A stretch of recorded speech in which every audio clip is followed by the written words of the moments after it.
Hi guys, welcome to Glitch Guru. In this video, we'll show you what to do if Windows 11 won't connect to a network and shows the can't connect to this network error. First, right-click on the Start icon.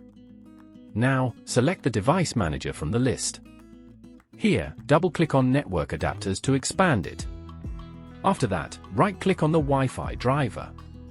Select Uninstall Device from the resulting menu. Now, tick the Attempt to remove the driver for this device option. Then, click Uninstall.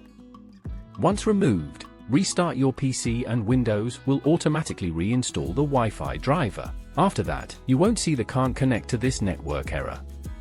If you still see the error, right-click on the Start icon again. Now, select Terminal Admin from the list. Here, type the command shown on the screen and then hit Enter. After that, type this command and then hit Enter. Finally, run this command then hit Enter again. After running these commands, try to connect to the Wi-Fi network again. If Windows still can't connect to Wi-Fi networks, open the search menu on your PC. Type Network Reset in the search box and then press Enter. In the settings window that opens, click the Reset Now button. Then, select Yes to confirm.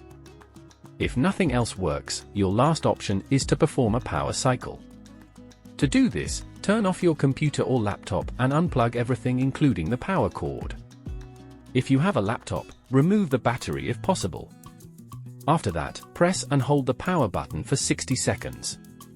This will drain all the power that's left on your device. Leave your computer or laptop idle for a few minutes. Now connect it to the power supply and turn it back on. Once you do this, Windows 11 should connect to Wi-Fi networks as before. Let me know in the comments if this helped and subscribe to Glitch Guru for more such tips.